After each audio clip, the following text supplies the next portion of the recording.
Բարև ձեզ հարգելի դիտողներ, YouTube-յանի Մալիք եթերում զրուցելու եմ Հայկական խորհրդի նախագահ Արեգ Քոչինյանի հետ։ Ցանկության դեպքում կարող եք բաժանորդագրվել YouTube-յանի Մալիքին։ Բարև ձեզ, պարոն Քոչինյան։ Բարև ձեզ։ Պարոն Քոչինյան, Ադրբեջանի նախագահից լսում ենք, որ Հայաստանի տարածքով երկաթուղին պատրաստ է լինելու Ադրբեջանի տարածքում դեպի Հայաստան սահման կառուցվող երկաթուղին հաջորդ տարի պատրաստ կլինի։ Սա ինչպես է մեկնաբանում այն համատեքստում, որ թրիփի հետ կապված դեռ աշխատանքներ չեն սկսվել։ Տեսեք, նախ եւ առաջ մենք ձեր հետ պետք է ֆիքսենք, որ զուտ այսպես շինարարության տեսանկյունից,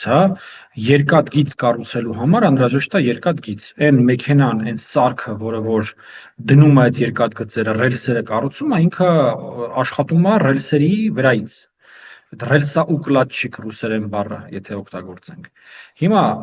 մեղրի այն հատվածում, որտեղ որ պետք է լինի թրիփը, տեսականորեն կա երկու մուտք երկաթգծի։ Մեկը Նախեջևանի կողմից, այսինքն Ադրբեջանից, մյուսը,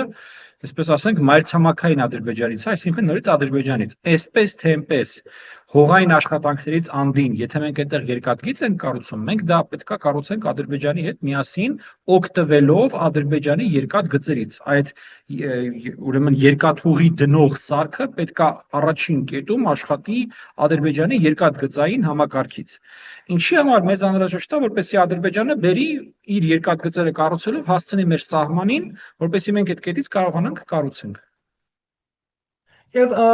մենք լսում ենք նաև Ադրբեջանի նախագահից տեղեկանում ենք, որ փորձագետների խումբ է ժամանել Հայաստան թրիփի տարածքում դիտարկումներ են արել, ասում է Հայաստանի տարածքում մեր մասնագետների իրականացրած ուսումնասիրության արդյունքում նույնիսկ որոշել ենք այն վայրերը, որտեղ պետք է տեղադրենք էլեկտրահաղորդման գծերի հենասյուները։ Սա ինչու ենք մենք նախ Ալիևից լսում եւ ինչու մեր կառավարությունը չի տալիս համապատասխան տեղեկատվությունը եւ սա ինչ է նշանակում, որ արդեն միանալու են Հայաստանի եւ Ադրբեջանի էլեկտրական ցանցերը, թե պարզապես Ադրբեջանի բուն տարածքից Նախիջևան էլեկտրահաղորդակցություն է ապահովելու։ Տեսեք, Ադրբեջանի նախագահն երբ որ խոսում է դրա մասին, որ իրենց մասնագետները ուսումնասիրել են տարածքը, դա դեռ չի նշանակում, որ այս մասնագետները ֆիզիկապես եղել են այդ տարածքում։ Նայեք ջան, այսօրվա տեխնոլոգիական լուծումները թույլ են տալիս։ Ես մեկ բան լրացում եմ, ասում է Հայաստանի տարածքում։ Այդ եմ ասում, եթե ինքը ասում է Հայաստանի տարածքում արել են ուսումնասիրություն, չի նշանակում, որ իրանք ֆիզիկապես եղել են Հայաստանի տարածքում։ Լավ կլինի, որ այստեղ մեր պատկան մարմինները բարձաբանում տան այդ ադրբեջանցի մասնագետները ֆիզիկապես գտնվել են Հայաստանի տարածքում, թե ոչ, թե օրինակ համար քարտեզներն են ուսումնասիրել, սպուտնիկային լուսանկարներն են ուսումնասիրել եւ այլն եւ այլն։ Այստեղ դուք շատ ուրախ կլինեմ, եթե օրինակ համար դուք որպես լրագրող բնակարտակին գործերի նախարարությունից մի հատ հարցում անեք եւ հասկանանք ֆիզիկապես այդ մասնագետները եղել են Հայաստանի տարածքում եւ այդ ուսումնասիրությունը եղել օրինակ հայ-ադրբեջանական, այսինքն իրանք այստեղ են եղել եւ եթե այստեղ են եղել, ինչու դրա մասին նախապես կամ գոնե անմիջապես միջոցառումից հետո չի հրապարակվել, այլ հրապարակվում է հիմա Ադրբեջանի նախագահի կողմից։ Այդ բուն ուրեմն բանի հետ կապված, ուսումնասիրության հետ կապված։ Հիմա ինչ վերաբերվում է հոսանքագծերը միանալ չմիանալու, տեսեք, կա 3 տարբեր խոսակցություն այս թեմայի մեջ։ Մի խոսակցությունը այն է, որ Հայաստանի տարածքով ընդհանրապես անցնում են հոսանքագծեր, որոնցով որ Ադրբեջանը միանում է իր անկլավին Նախիջևանին։ Սա որևէ կապ չունեցող Հայաստանի էներգետիկ համակարգի վրա որևէ ազդեցություն չունեցող մի նախագիծ կլինի, ասենց ասենք։ Կա երկրորդ տարբերակ, որ այդ ուրեմն ճյուղավորումը, որ տեղի ունենալու Հայաստանի տարածքով, ինքը նաև ինչ որ հոսանքագծով կպնում է մեր էներգոհամակարգին։ Սա երկրորդ տարբերակն է, որը ցույց է տալիս, որ օրինակի համար Ադրբեջանը Հայաստանին հոսանք վաճառի կամ Հայաստանը Ադրբեջանին հոսանք վաճառի, որտեղ իրականում Հայաստանն էլ է էլեկտրոէներգիայի ավելցուկ ունեցող պետություն։ Բայց կա երրորդ տարբերակ, որը բոլորովին այլ խոսակցություն է, դա այսպես կոչված սինխրոն միացումն է, որը ըստ պատմության, եթե ես ճիշտ եմ հիշում, մենք ունենք միայն Իրանի հետ։ Այսինքն հոսանքագծերը իրար միացնել հասկացություն ենք շատ այսպես տարբեր շերտեր ունեցող հասկացություն է եւ մարդկանց մոտ տպավորություն չստեղծվի թե մենք ինչ որ էլեկտրոէներգիայի գծով կախման մեջ ենք ընկնում Ադրբեջանից, եթե անգամ նման միացման հարց դրվում է սեղանին։ Պարոն Քոչինյան, թրիփի հետ կապված մենք անակնկալ կերպով ուժեղ Հայաստան խմբակցության ղեկավարից լսեցինք, որ դա միջանցք չէ, ճանապարհ է։ Այդ դիրքորոշումն ունի նաև իշխանությունը, խորհրդարանում միայն Հայաստան խմբակցության դիրքորոշումն է տարածում, նրանք համարում են միջանցք, ինչպես եք մեկնաբանում ռուսամետ դիրքերից հանդես եկող Սամվել Կարապետյանի ուժի այս դիրքավորումը։ Դե դուք լավ ձևակերպեցիք, անակնկալ, իհարկե այստեղ շատ կարևոր կլինի ոչ թե մենք այս մի հայտարարությունը տեսնենք, այլ դա լինի իրենց այսպես շարունակական եւ մշտական մոտեցումը այս հարցի վերաբերյալ, այսինքն լինի ոչ թե միանգամյա այդ խմբակցության հայտարարությունը, այլ մենք դա տեսնենք իրենց մյուս գործիչների, մյուս ուրեմն падգամավորների, իրենց թիմի մյուս ներկայացուցիչների կողմից այդ հայտարարությունը եւ այդ գծի շարունակությունը ի աջակցություն թրիփի, դա միայն ողջունելի եւ միայն դրական զարգացում կարելի է համարել, այսպես ասած։ Սա ինչ որ քաղաքական այսպես դիրքավորում է, թե անկեղծ իրենց դիրքորոշումն է, ինչ եք կարծում։ Ես կարծում եմ, որ թրիփի շուրջ զարգացումները արդեն չափազանց, գիտեք, այսպես եւ մեծ մասշտաբի են եւ շատ լուրջ խոսակցություն է դա այլևս դարձել, որպեսզի հնարավոր լինի ինչ որ այսպես մանր կլիշեներով եւ այն որակի քարոզով, որ օրինակ համար հենց այդ նույն ուժը անում էր դրույթների ժամանակ այդ ճակերտավոր այսպես կոչված 300,000 ադրբեջանցիների վերադարձ եւ այլն, այլ նման կլիշեներով այդ խոսակցությունները որպեսզի շարունակվեր։ Տեսեք, սա մի պրոյեկտ է, որի մեջ Միացյալ Նահանգները ունի լրջագույն հետաքրքրվածություն։ Սա մի պրոյեկտ է, որի մասին արդեն խոսում են, որ սա պետք է կապի Կենտրոնական Ասիան Եվրոպայի հետ Հայաստանի տարածքով։ Այսինքն սա ինչ որ առումով ապագա տասնամյակների համար Հայաստանի տնտեսության, Հայաստանի աշխարհաքաղաքական դիրքի եւ Հայաստանի շուրջ ենթակառուցվածքների զարգացման տեսանկյունից մեզ համար դառնում է առաջնակարգ պրոյեկտ։ Եվ այն ուժերը, որոնք որ կգտնվեն, այսպես ասենք, պատմության ճիշտ կողմում, դրանք օրինակ համար հաջորդ ընտրություններին, հաջորդ ընտրություններին կունենան հավելյալ, այսպես ասենք, ձայներ եւ հավելյալ ուրեմն կալորիաներ եւ մարդիկ դա հասկանում են ամենայն հավանականությամբ։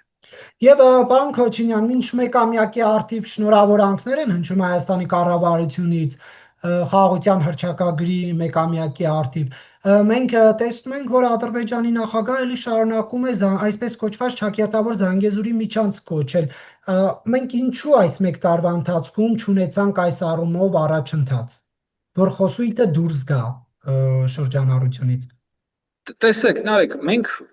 ինչքան էլ որ ասում ենք, որ կա լուրջ առաջընթաց խաղաղության գործընթացում եւ իսկապես բավականին լուրջ առաջընթաց կա խաղաղության գործընթացում, մենք ձեր պետք է ֆիքսենք, որ 25 թվականը առաջին տարին էր նորագահ Հայաստանի պատմության մեջ, երբ որ մի ամբողջ տարի շարունակ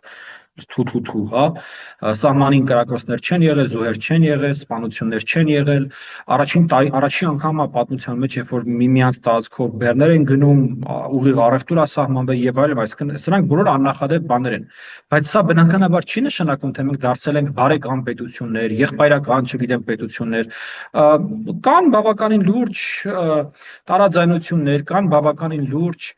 մտահոգություններ, կան բավականին մեծ քանակով հիշողություններ միմյանց հետ կապված Հայաստանում եւ մեր ուրեմն աշխարհասփյուռ հայության մեջ կա շատ լուրջ նեգատիվ ատելություն, ցավ կապված Ադրբեջանի հետ եւ կա նույնը Ադրբեջանում Հայաստանի եւ հայերի հետ։ Ու սա մեր այն պատմական անցյալն է, այն պատմական բեռնը, որը որ մոտակա տասնամյակներում ոչ միտեղ չի կորելու։ Եվ քաղաքական գործիչները ընդհանրապես սովոր են կամ այսպես ասենք, շատ հաճախ են տուրք տալիս նման կրքերին, նման էմոցիաներին, փորձում դրանք օգտագործել իրենց քաղաքական դիվիդենդներ ապահովելու մեջ, հատկապես այնպիսի համակարգերում, որոնք որ այսպես ասենք, ժողովրդավարական եւ մրցակցային չեն, այլ հակառակը կոնսերվացնող են։ Եվ պարոն Քոչինյան, Ռուսաստանից հնչում են կրկին կարծիքներ, չնայած Նիկոլ Փաշինյանի ԵԱՏՄ-ում արված հայտարարությանը, որ մինչև դեկտեմբեր ակնկալում են հանրաքվեի անցկացման վերաբերյալ դիրքորոշում, Գալուզինն ասում է, եթե չլինի արձագանք, ապա ԵԱՏՄ պետությունների ղեկավարները իրենց հետագա գործողություններում հաշվի կառնեն այդ արձագանքի բացակայությունը։ Նախ ինչու Մոսկվան Երևանի պաշտոնական դիրքորոշումը հաշվի չի առնում, եւ երկրորդ հարցը, ինչ գործընթացներ կլինեն, ինչ է սպասվում։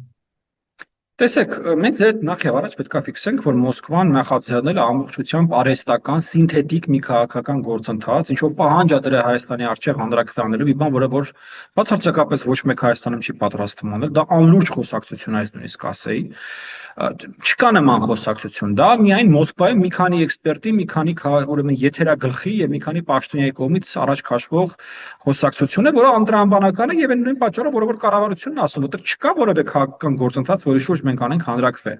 Հայաստանը ոչ դիմել է Եվրոպական միությանը, ոչ անդամ, ոչ թեկնածու է դառը Եվրոպական միության, անգամ խորը համապարփակ առևտրի շրջանակային համաձայնագիր չի ստորագրել Եվրոպական միության հետ, շարունակում է մնալ ԵԱՏՄ անդամ։ Իսկ թեմա չկա, որը որ կարադրվի հանրակրվեի։ Հիմա ինչի է սա արվում Մոսկվայում։ Մոսկվայում սա արվում է այն ճգնաժամը, որը որ հենց Մոսկվայի կողմից ձևավորվել է հայ-ռուսական հարաբերություններում խորացնելու եւ նոր մակարդակի բարձրացնելու համար։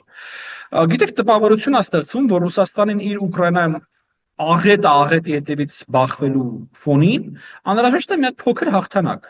Անհրաժեշտ է ցույց տալ ռուս ընտրողին, մանավանդ իրանց խորհրդարանական ընտրություններից առաջ, որ այ գոնե Հայաստանի հարցերը մենք կարանք լուծենք։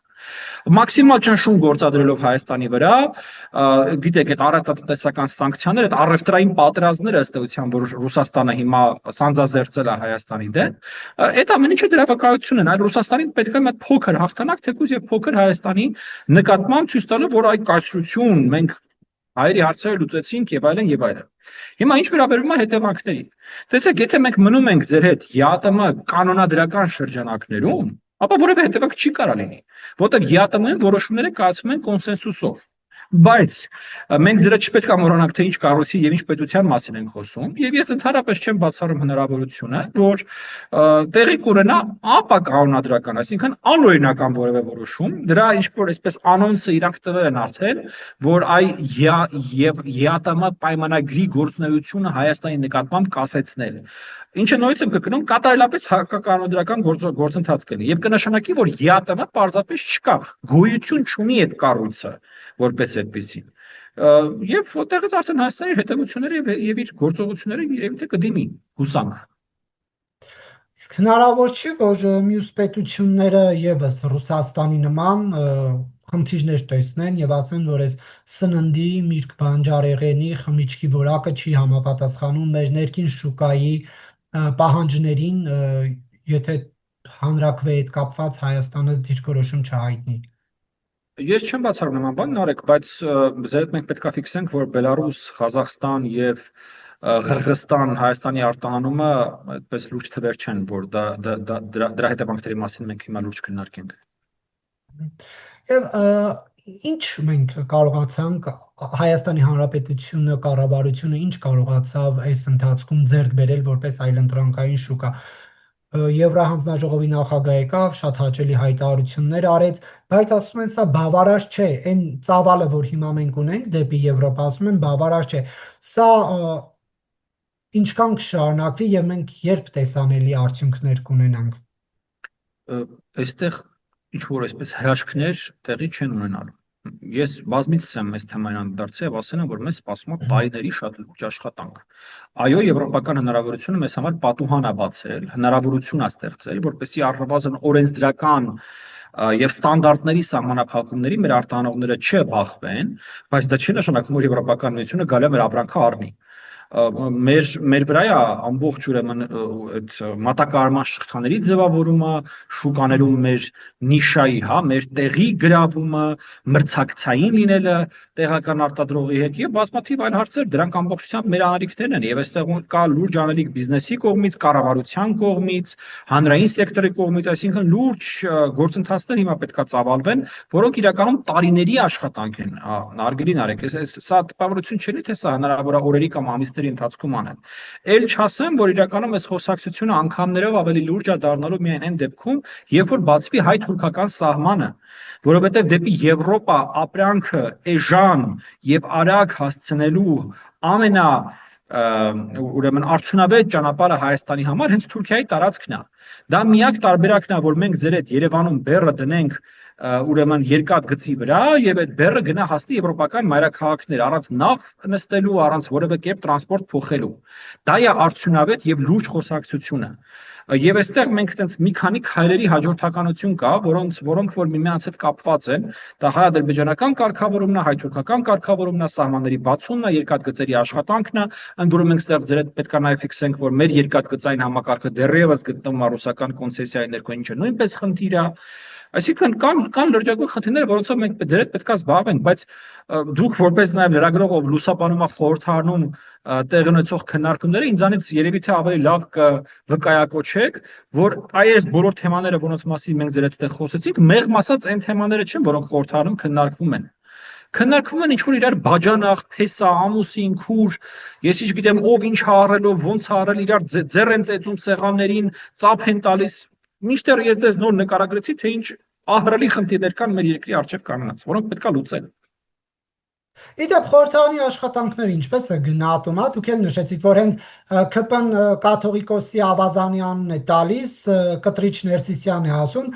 ընդդիմադիրները հարվածում են ձեռքով սեղանին, քպականները ծափահարում են,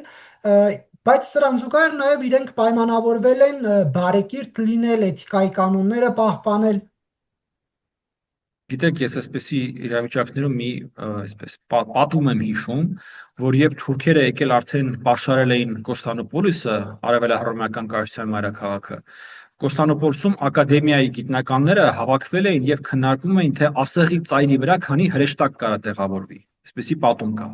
Այ ազգային ժողովի նիստերը նայելուց իմ մոտ այդ անդհատ պատումն եմ ես հիշում, որ նորից եմ կրկնում դες։ Երկրի առջև ինչ լրջագույն խնդիրներ կան, այնտեղ ծափ տալ, սեղան խփել, կտրիչ, գարեգին այդ թեմաների քննարկումներն են տեղի ունենում։ Պարոն Քոչինյան, Երևանը նամակ ունի Ռուսաստանից ստացած գազի գնի վերաբերյալ, ինչ է կարծում առաջիկայում այդ նամակը ընթացք ունենալու է թե ոչ, եթե չեմ սխալվում, հաջորդ տարվա առաջին կիսամյակում նաև այդ գազային պայմանագրի եւ ոսկու չմշակված հումքի վերաբերյալ հայ-ռուսական պայմանագրերի ժամկետն է լրանում։ Ես ինչքան գիտեմ, դեկտեմբերին է այն ժամկետը, երբ որ պետքա վերաբանակցվի գազի գինը Հայաստանի համար, եթե ճիշտ եմ հիշում։ Եվ այո, սա ես կարծում եմ հիմնական ռուսական հարվածն արենելու Հայաստանին։ Եթե օրինակի համար արտահանում, չգիտեմ, սահմանափակումներ, առևտրային պատերազմներ, մինչև այս պահը առնվազն Հայաստանի համար եղել են կառավարելի ռիսկեր, կառավարելի խնդիրներ, ապա այդ հարվածը կարող է բավականին լուրջ ազդեցություն ունենալ եւ ես կարծում եմ, որ դա ռուսական զինանոցում պահված ամենաայսպես ծանր հարվածն է մեզ համար այսպես նախատեսված եւ կանխատեսում եմ, որ այո դեկտեմբերին մենք դա տեսնելու ենք։ Եվ ինչ հետևանքներ է ունենալու, ինչ այլընտրանքներ մենք ունենք։ Հետևանքները շատ լուրջ կարող լինեն, որտեղ էներգետիկ համակարգը այն համակարգն է, որը որ ամեն ինչի վրա ազդեցություն ունի, տնտեսության, արտահանման, չգիտեմ, ջեռուցում, հոսանք, ամեն ինչ, հա, այսպես տրանսպորտ, դուք գիտեք, որ Հայաստանում ահռելի տոկոս է կազմում այն տրանսպորտի միջոցները, որոնք ոչ թե բենզինով են, բենզինի վրա են աշխատում, այլ բնական գազով են աշխատում։ Ինչ վերաբերում է այլընտրանքներին, դուք տեսաք, որ վերջերս այսպես որոշակի խոսակցություն է սկսվել Իրանի Իսլամական Հանրապետության հետ ներկրման չափականակը ավելացնելու վերաբերյալ տարբեր հայտարարություններ են քաղաքական բնույթի հայտարարություններ են լսում թե Հայաստանից թե Ադրբեջանից հնարավոր ուրեմն փոխգործակցության եւ Ադրբեջանից նաեւ այդպիսի վառելիք ձեռք բերելու դուք գիտեք որ մենք արդեն բենզին եւ դիզել գնում ենք նաեւ ուրեմն նման հնարավորություն ընդ որում Ադրբեջանից ինչքան ես եմ հասկանում այս պայությամբ խոսքը ոչ թե ուղիղ գնումների մասին այլ Վրաստանի տարածքով գնումների մասին է դրա տեխնիկական հնարավորությունը կա բայց այս բոլորից առաջ ես մի հատ այսպես վրթովեցնեմ սենց ասած մենք ունենք մի հատ գազագիր ստորագրած ըստեյության Ռուսաստանի հետ որով մեր ամբողջ գազային ենթակառուցվածքը տրված է Գազպրոմին եւ Հայաստանն ունի պարտավորություն ստորագրած չմրցակցելու այսինքն ներգրավելու Հայաստանի էներգետիկ համակարգի մեջ խաղացողների որոնք կարող են մրցակցել Գազպրոմի հետ իհարկե եթե Ռուսաստանը այսպես անակնկալ կերպով մի ժամվա ընթացքում, հա, գինը էականորեն բարձրացնում է, մեր մոտ էլ պետք է ժամանակ արդեն քաղաքական հարց բարձրացվի, ինչքանով է նպատակահարմար Հայաստանի կողմից շարունակելը այդ պայմանագրին հետևելը, այլ ոչ թե ստորագրությունը հետ կանչելը։ Ինչպես որ մենք օրինակավոր հեծով ենք զբաղվում, ինչպես որ պետք է զբաղվենք երկաթգծերով, նույն տրամաբանությամբ մենք պետք է այդ դեպքում սկսենք զբաղվել նաև գազային ենթակառուցվածքների ազգայնացմամբ։ Պարոն Քոչինյան, տեսեք, գազի վերաբերյալ հարցին դուք ի պատասխան ասում եք ադրբեջանական տարբերակը ձեր պատասխանից այդպես հասկացա, որ մենք բերում ենք դիզել, վառելիք, բայց եթե մենք կարող ենք Վրաստանի տարածքով դիզել եւ բենզին բերել, պարզե որ բնական գազը այլ ենթակառուցվածքներով պետք է բերվի, մենք չունենք խողովակաշարժ, ինչքանով գիտեմ, Ադրբեջանի հետ։ Հենց դա է ասում, Նարեկ, որ Վրաստանի տարածքով կա նման հնարավորություն։ Իրականում անցնող տարիների ընթացքում մենք մի քանի անգամ նույնիսկ դա արել ենք։ երբ որ Ռուսաստանում եղել են խնդիրներ մատակարարման դեպի Հայաստան գազի, այնտեղ swap-ով ռուսները ադրբեջանցիներին են տվել ինչ-որ քանակությամբ գազ, ադրբեջանցիները Վրաստանի տարածքով մեզ։ Դա նույնիսկ եղել է, դա այսինքն տեղի է ունեցել նախկինում։ Եվ տեխնիկապես դա հնարավոր է, որ մենք Ադրբեջանից Վրաստանի տարածքով գազախողովակներով, որտեղ Վրաստանի տարածքում հայ-ռուսական գազամուղը եւ ադրբեջանա-թուրքական գազամուղը, այսինքն Ադրբեջանից Թուրքիա դեպի Եվրոպա գնացող գազամուղերը, դրանք իրար հետ հատվում են։ Եվ հնարավոր է դեպի Հայաստան Վրաստանի տարածքով Ադրբեջանից գազ ներկրել։ Բայց եթե նկատեցիք, ես չխոսեցի նրա մասին, որ մենք այ ռուսական գազը փոխարինենք ադրբեջանական գազով։ Ես ասացի, դա պետք է լինի ընդհանրապես աղբյուրներից մեկը, սա շատ կարևոր է։ Եվ Իրանի հետ կապված Խուդատյանի այցից հետո տեսանելի գործընթացներ տեսնում եք։ Ոչ, բայց դա ինչ որ չափով նաև նորմալ է։ Սա այն հարցը չի, որտեղ պետք է շատ տեսանելիություն լինի, էլի։ Ես հուսով եմ, որ գործը արվում է, տեսանելիությունը մի կողմ, սենց ասեմ։ Դե բայց ծավալի առումով այդ խողովակը հնարավորություններ Խողովակը կարա աշխատի, խողովակի մեջ չի խնդիրը ծավալի։ Ծավալի խնդիրը տուրբինների մեջ է։ Այդ խողովակի վրա չկա բավականաչափ ուրեմն սարքավորումներ, որոնք որ շատ ժողովրդական, շատ պարզ լեզվով եթե ասենք կհրեն, կբրթեն գազը դեպի Հայաստան, հա, ծավալի դիամետրի մեջ չի խողովակի խնդիրը։ Խողովակի խնդիրը գազի տեղաշարժվելու մեջ է, տուրբինների մեջ է։ Պարոն Քոչինյան, ինչպես եք պատկերացնում ուժեղ Հայաստանի կողմից Հայաստանի ինտեգրումը Եվրոպային, եթե տեղյակ չեք, նշեմ, որ ուժեղ Հայաստանն է առաջիկա 5 տարիների ընթացքում նախագահելու խորհրդարանական եվրոինտեգրման մշտական հանձնաժողովում։ Նարեկ ջան, բաներ կան, որոնք իմ պատկերացումից եւ իմ վերլուծելու կարողություններից վեր են, այնպես որ ոչ պատկերացնում եմ, ոչ է կարող եմ բացատրել։ Ինչ նպատակ է հետապնդում նրանց այս քայլը։ Չգիտեմ։ Նույնիսկ իրենց քայլը հələ ոնց որ ասած մի կողմ ՔՊ-ի այդ քայլին համաձայնվելը չեմ հասկանում։ Դե դա ռոտացիայով ընտրել են Դոնթի Բանաձևով, մեկին ընտրել, մեկին հերթը հացել է ուժեղ Հայաստանը։ Հասկացան, ԿՊ-ն կարար չէ չհամաձայնվել այդ մի հանձնաժողովը իրենց տալուն։ Ի վերջո հանձնաժողովի նախագահին ընտրում են, ես ճիշտ եմ հիշում, բանը, պրոցեդուրաները։ Հա, պետք է ինչ որ 3 հատ թե 2 հատ պետք է ստանար ուրեմն ուժեղ Հայաստանը, բայց ով ասեց, որ հենց դա պետք է ստանար։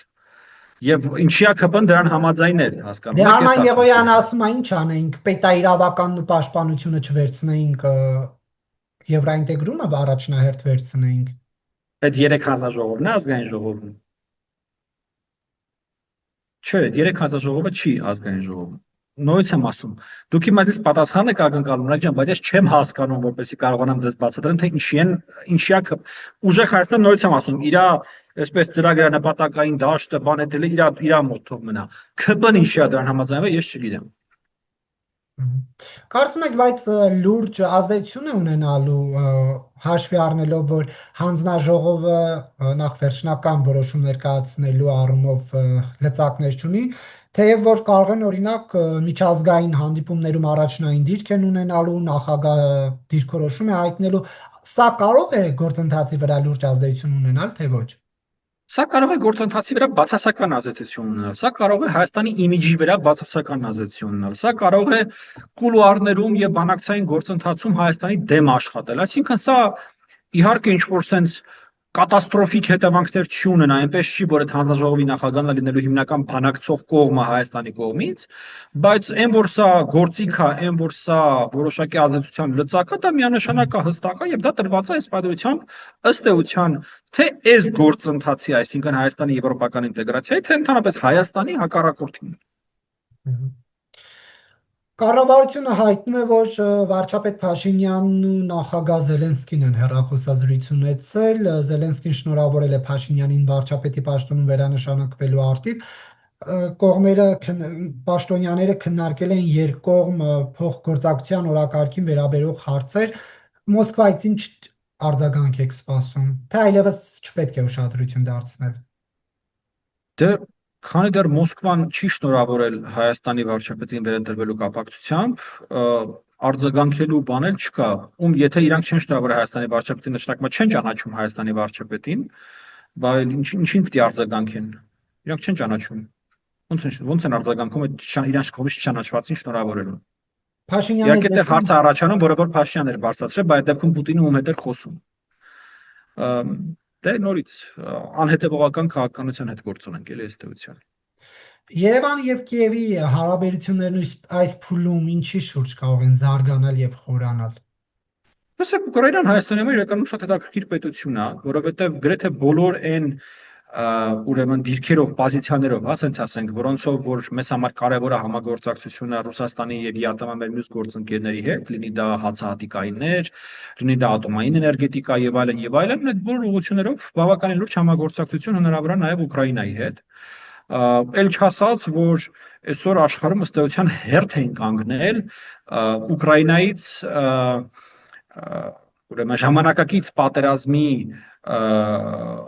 տակտիկային եւ ուրեմն հնարքներին տիրապետելու ունակ մասնագետներ իրենց երկրներ տանելու դրոնային պատերազմներ, հակաօդային պաշտպանություն, հակահարթիռային պաշտպանություն, այդ բոլոր գործողությունները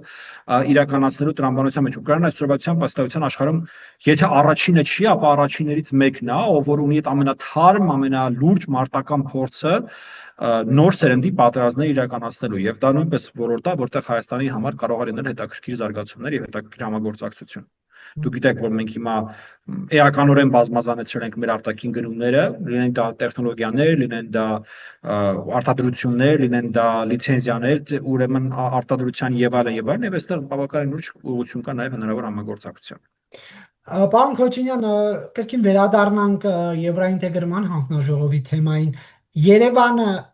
այսպիսով Մոսկվային ինչ որ ուղերձ փոխանցում է, թե չէ, այդ տեսեք մենք ԵԱՏՄ-ի շրջանակներում ենք առաջիկայում պատկերացնում մեր գործակցությունը ավելին ԵԱՏՄ-ին առնչվող հանձնաժողովը մենք ենք նախագահելու, դուք տեսնում եք այստեղ մեսիջ, թե ոչ։ Տեսականորեն չեմ բացառում, բայց ես դա շատ անլուրջ ուրեմն քաղաքական process որպես կնկարագրեի, կընկալեի, սենց ասեմ։ Գիտեք, հայ-ռուսական հարաբերություններում հիմա այն իրավիճակը չի, որ նման ժեստերով հնարավոր լինի ինչ-որ բան ապացուցել ռուսական կողմի համար։ Ռուսական կողմը իր համար ըստ էության որոշումներ է կայացրել, հա։ Ուրեմն լատիներեն արտահայտություն կա, զառը նետվածը, հա։ Այ ռուսները զառը նետել են։ Ռուսները Ռուբիկոնն անցել են, իրանց քայլը արել են։ Եվ հիմա թե դու որ հանձնաժողովը կնախագահես, իրանց մարդուն որ հանձնաժողովը կտաս, դրանք այլևս ակտուալ խոսակցություններ չեն։ Եվ վերադառնանք ներքաղաքական թեմաներին։ Մենք լսեցինք Նիկոլ Փաշինյանի կողմից, որ ընդդիմությունը 100%-ով կեղծիքներով է ընտրված։ Հետո հավանաբար վարչապետը հասկացավ կամ հուշեցին, որ շատ վառ գույներով է ամեն ինչ ներկայացրել, շեմիչացրեց, դարձրեց 70%-ով են կեղծիքներով ընտրված, բայց այնուհանդերձ ի հակառակ Նիկոլ Փաշինյանի այս հայտարարությունների նրա թիմը խորհրդարանում այդ Փաշինյանի նշած կեղծիքներով ընտրված падգամավորներին ընտրում է խորհրդարանական պաշտոններում։ Խնդիր տեսնում եք, հակադրություն տեսնում եք դուք այստեղ, թե ոչ։ Դա առաջին հակադրությունը չի, որ ես տեսնում եմ, եւ ինչ որ առումով Հայաստանի քաղաքական դաշտի բնորոշ գծերից մեկն է դարձել հակադրությունները։ Այո, արվում են քաղաքական հայտարարություններ, այո, արվում են այսպես կամուրջները այրող հայտարարություններ։ Ես ուզում եմ ձեզ նաև հիշեցնեմ, որ վարչապետը հայտարարել էր, որ ուրեմն արդարադատությունը վերջապես տեղի ունենալու նաև Ռոբերտ Քոչյանի ու Սերժ Սարգսյանի հանդեպ, ինչը մենք նորից չենք տեսնում, այսինքն քաղաքական հայտարարություններն ու քաղաքական իրականությունը ցավոք սրտի Հայաստանում միշտ չէ որ նույնն է։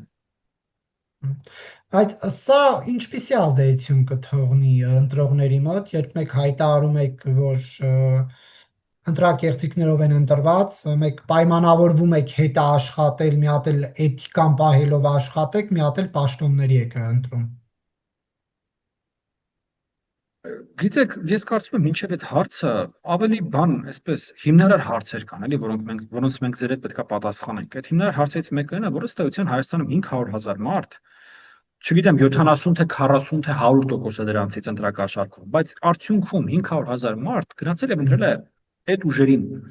Ես կարծում եմ, եթե մենք բան ունենք մտածելու ձեր հետ, մենք պետքա մտածենք այս թեմայի շուրջ, թե ոնց է այդպես ստացվել, ինչի է այդպես ստացվել, որ Հայաստանում այդքան մարդ գնաց ընտրել այս ուժերին, ինչ ունենք մենք անելու ձեր հետ, որպեսզի նման իրավիճակ ապագայում չկրկնվի։ Դե իշխանության թողտվությամբ չի եղել դա, այսինքն մեկ հաղորդագրություն էին տարածում, էլի այդ հակադիր վիճակներն է, մեկ հակակոռուպցիոն օրը 2-3 հատ հաղորդագրություն էր տարածում ձայնագրություններով, որ ընտրակաշառք են բաժանում, այն մի թևը խնդիր չէր տեսնում ընտրություններին մասնակցելու առումով։ Դե բաս համաձայն եմ։ Ինչու ցանկացավ Փաշինյանը այսպիսի իրավիճակ։